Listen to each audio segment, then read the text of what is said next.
Jangan lupa like, komen, dan subscribe channel YouTube TVRI Bengkulu dan nyalakan lonceng notifikasinya. Assalamualaikum warahmatullahi wabarakatuh. Selamat pagi pemirsa, bagaimana kabarnya? Semoga dalam keadaan sehat dan tetap semangat dalam menjalankan harinya.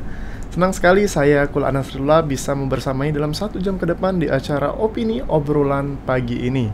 Dan tema kita pada pagi ini yaitu pecinta air gitu. Dan sudah datang, kita sapa dulu narasumber kita, Ibu Sylvia gitu. Halo Ibu. Halo Nas. Gitu. Ini akrabnya dipanggil Ibu, dipanggil apa nih? Mbak, Ya. Kakak. Biasanya teman-teman tuh suka panggil Cece. Oh, suka manggil Cece. Oh iya, yaudah berarti panggil Cece biar akrab ya nih ya Iya, gitu. C Sylvie ya berarti Iya, ya. udah. C Sylvie gitu. C Sylvie asli Bengkulu kah? Bengkulu. Asli Bengkulu ya. Bengkulu. Keluarga juga asli Bengkulu. Keluarga asli Bengkulu gitu kan. Nah, tema kita nih pecinta air nih C gitu kan. Tapi sebelum mungkin ke tema gitu kan, pasti pemirsa juga penasaran nih bagaimana background Cece sendiri gitu. Kalau Cece sendiri kalau background study emang apa? Kayak backgroundnya tadi saya Fakultas Hukum dari Universitas Bengkulu. Oh, hukum ya, background Iya. studinya hukum ya gitu kan. Terus kalau aktivitasnya? Aktivitas ada beberapa ya. Sebelumnya saya di bidang developer juga. Kemudian ada bidang kontraktor juga. Oke. Selain aktivis dari kegiatan pekerjaan mungkin di luar itu yang menyangkut dengan pecinta air kita nih, itu apa nih?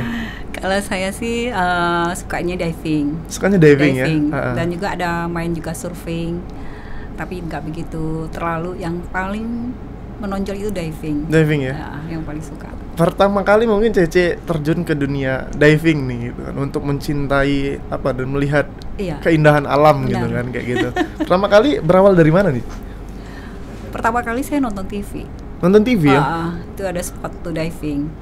Jadi saya bilang, waduh bagus banget dalam laut ini, saya bilang gitu. Terus udah mikir gimana nih mau olahraga seperti ini kan. Akhirnya saya ingat teman saya di Pol Air. Saya hubungi langsung, lu punya nggak alat diving? Diving ya? Kaget dia, wah kok kamu tahu, katanya. Ya tahu dong pasti, karena Pol Air pasti butuh hal seperti itu ya, kan. pasti ada alat-alatnya sih. Gitu.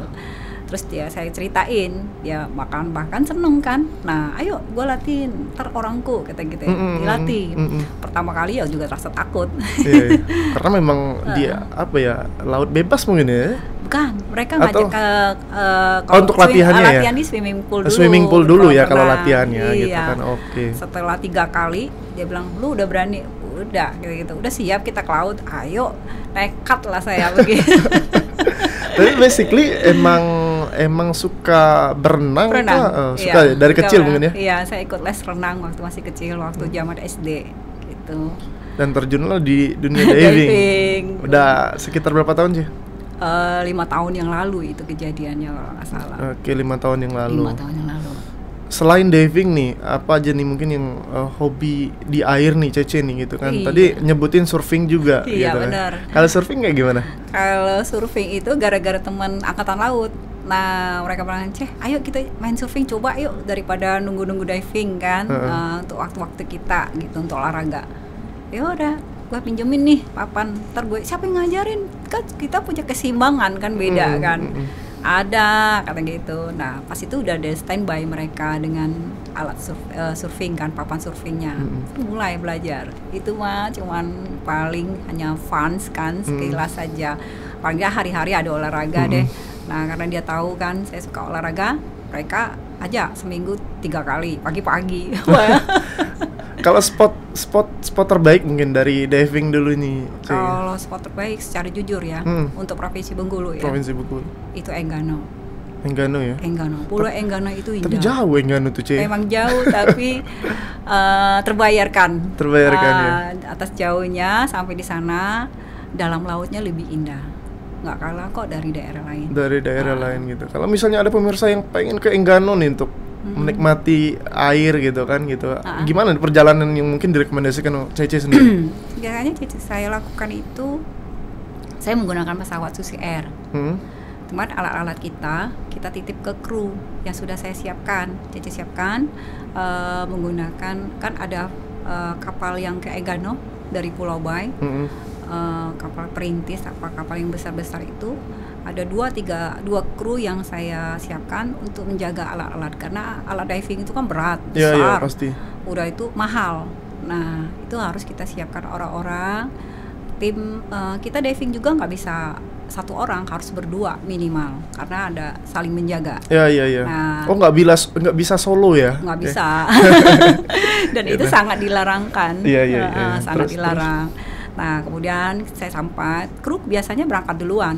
Ya? Alat Mereka- dulu berarti ya, sampai iya, ya sampai gitu. dulu, karena mereka harus mempersiapkan alat-alat, mengecek alat-alat sebelum saya CC lakukan penyelaman. Nah mereka survei tempat, apakah spot yang CC lakukan di Pulau Enggano itu yang itu dengan cuaca yang bagus, arus laut segala macam, mereka udah oke. CC sampai, sudah sampai, mereka udah siap. Ini loh lokasi yang harus kita selam divingnya. Terus air lautnya oke, nggak masalah gitu. Nah kondisi kedalamannya berapa, semuanya oke. Udah persiapan jam berapa, kami biasanya kalau kita udah dari kelompok klub diving kan ada klub juga. Wah iya. itu nggak pagi, nggak siang, nggak malam, nyelam terus. Iya. Berarti apa hal yang harus diperhatikan banget mungkin sebelum kita menikmati air atau menikmati keindahan alam sendiri, khususnya mungkin di diving? Ya paling utama itu alat. Alat Karena ya? itu menyangkut nyawa. Alat tuh apa aja tuh, Ci? Mungkin bisa dijelaskan sedikit untuk para pecinta yang mungkin mau nih hobi nih berawal gitu kan untuk mencintai air juga kayak gitu. Kalau ada tuh tabung. Tabung ya? Tabung itu kita harus siapkan. Tabung itu oksigennya itu kita harus benar-benar perhatikan. Ya kan oksigen murni gitu, nah yang harus kita tahu. Kemudian tekanan tabung itu kita harus perhatikan, jangan sampai ada kebocoran. Nah kemudian VCD kita VCD? itu kayak baju kan, Baju ya, jadu selam Dan itu khusus ya, Ci? khusus itu. Baju selam ya? Iya, jadi itu harus kita perhatikan, ada kebocoran nggak, takutnya kan ada robek atau itu tuh harus kita. Kemudian regulator kita bersih atau tidak. Regu itu yang Ya, di depan? ya, di mulut ya? Iya, di mulut. Iya. Dan itu harus benar-benar kita perhatikan. Karena kalau misalnya terjadi apa-apa, trouble, itu nyawa kita udah bisa bahaya. Nah, itu yang harus kita perhatikan. Setelah udah oke, kita tidak ada permasalahan, tinggal tunggu waktu kapan kita mulai melakukan Kalau diving. untuk faktor alamnya apa yang diperhatikan nih, Ci? Angin kah, mungkin dari segi cuacanya seperti apa? Cuaca ya? karena itu mempengaruhi. Kadang kita berpikir cuacanya kurang bagus, tapi di dalam laut enggak maksudnya enggak ada arus deras atau Oh, iya. apa. Tapi kadang-kadang di atas kelihatannya tenang, Cerah tapi gitu ya? terang di tenang. dalam arusnya kencang. Waduh, itu yang paling bahaya kadang-kadang. Iya. Makanya ada keterampilan emosional, terus kita harus menghadapinya dengan sesuatu yang harus tenang gitu. Mental kita terutama. Bukan hanya fisik ya, tapi ya memang. Mental. Karena memang orang-orang diving memang basically harus bisa berenang ya. Sedikit harus. Itu sedikit. wajib kalau menurut CC ya. Iya. Ya, itu Karena, wajib. karena apa tuh? Faktor apa tuh? Kadang kalau orang nggak bisa menyelam, memang diving itu nggak perlu bitter nyelam. Mereka kan sudah pakai alat pemberat segala iya. macam. Ya hanya di dalam air itu penyimbangan tubuh kan. Tapi dia harus tetap bisa berenang. Karena apa? mungkin berjaga-jaga. Iya, berjaga. Seandainya terjadi trouble, kita melepaskan sesuatu, kita harus bisa gitu. Kalau nggak bisa, udah deh kayak batu lalu di dalam laut. Iya. Kalau di kolam mungkin ya bisa ke pinggir lah ya. Ke pinggir. Kalau laut nggak bisa. Nggak bisa. Gitu. Makanya kita perlu buddy. Namanya buddy, pendamping.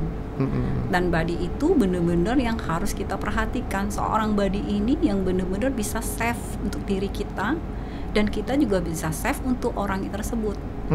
Karena saling ketergantungan buddy itu.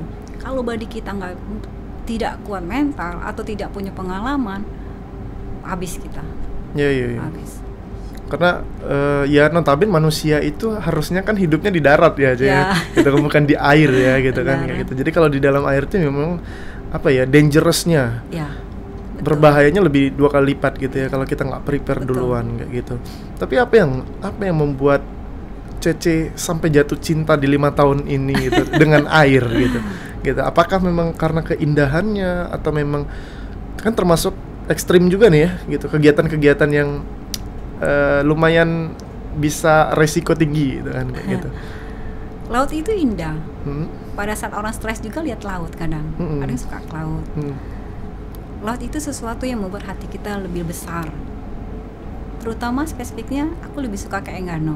Walaupun orang bilang Enggano jauh, panas. Pulang dari Enggano bisa kulit kita berubah jadi hitam. Yeah. Tapi rasa cinta kita begitu dalam.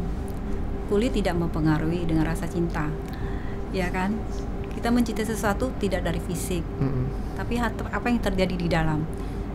Pada saat di Enggano itu, dia punya sesuatu alam yang Tuhan ciptakan yang luar biasa yang tidak ada di darat. Sesuatu bunyi, alunan lagu, instrumen yang benar-benar membuat kita merasa Tuhan itu besar. Yeah. Apalagi pada saat di malam hari. Mereka karangnya, terumbu karang di Enggano, ikan-ikannya yang tidak seperti orang banyak terjamah, ikan-ikan yang masih ikan tradisional. Dan itu warnanya bermacam-macam. Kata orang ada merah, kuning, itu sudah beribuan warna di dalamnya. Apalagi rumput-rumputnya.